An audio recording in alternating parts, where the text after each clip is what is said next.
Tell me a little bit about your work. What do you do as a singer and a songwriter and a teacher? And you're obviously doing endorsement work with Daisy Rock, so you got some more exposure there. How has the endorsement affected your work? It's been really good. It's helped me a lot. So I'm a singer, songwriter, and guitarist, and I worked in New York for a couple of years, and I recently moved to LA. I do a lot of R&B and reggae and funk work. That's my specialty.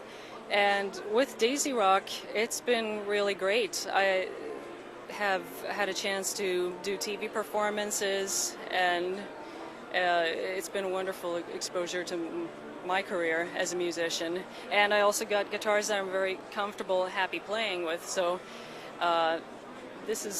their guitars are great for me. So I can honestly, feel proud to endorse them. Now, your career path is a little different than a lot of musicians here at NAMM. You do teaching, and you do translation work for Daisy Rock and things like that. Do you think that there are other people that kind of follow the way that you've gone?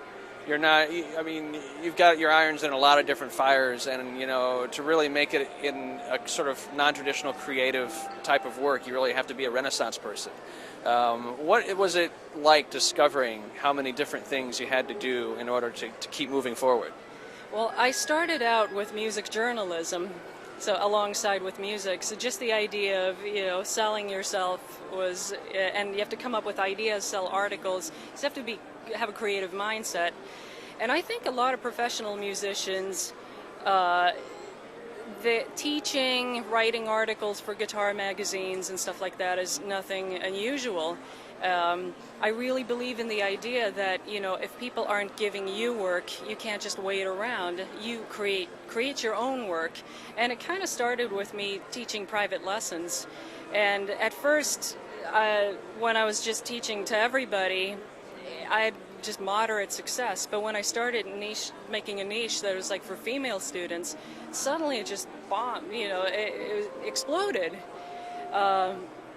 So I understood that, wow, this is like, there's definitely a demand for this. And then it just kind of snowballed with a university class in New York City, where I was teaching a rock and blues class, and teaching the licks of Heart and Bonnie Raitt and stuff like that. People were really interested in that. And then it grew to being a panelist at different women's music conferences, and I went over to Sweden to a rock college that's for women only over there. They heard about me, so it's just kind of snowballed. I think you got to be creative, think of ways of getting work, and you find your path, and it's not the same for everybody. For me, a little bit education seems to have been like a successful path, and I combined that with an artist career. And I think that's going to be something I'll be doing, because I'm happy with it. It's what I do well, and it seems to work out well for me, too. So that's, yeah. Now, at NAMM, one of the seminars this weekend is called Pretty Good for a Girl, and there's a panel of successful women in the music industry. And you'd think that we'd be a little further along than having to need these kinds of discussions, but we're not really. But what do you think the future is like? I mean, is this business going to evolve? I think so, but it's going to take time. I think with Daisy Rock's experience, what I've understood is that you have to market guitars to girls in a different way. It's you have to think of other ideas to get them out to them, because a lot of girls won't go into the guitar stores, and you just have to have a different approach than the traditional brands.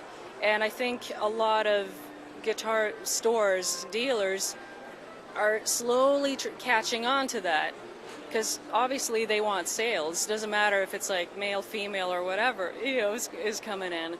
So they're learning, but it just requires different ways of getting the guitars out and different kinds of events and stuff. So I think it's a work in progress, and it's going to take a little while, but it's definitely going in the right direction. So what's ahead for you career-wise? Are you putting out a CD? Are you going on tour?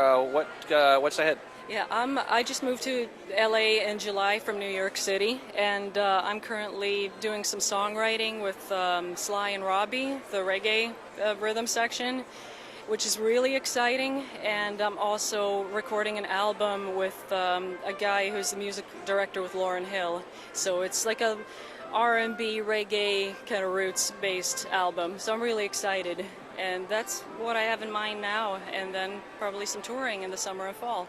So, All right, great. Well, thank you very much. thank you.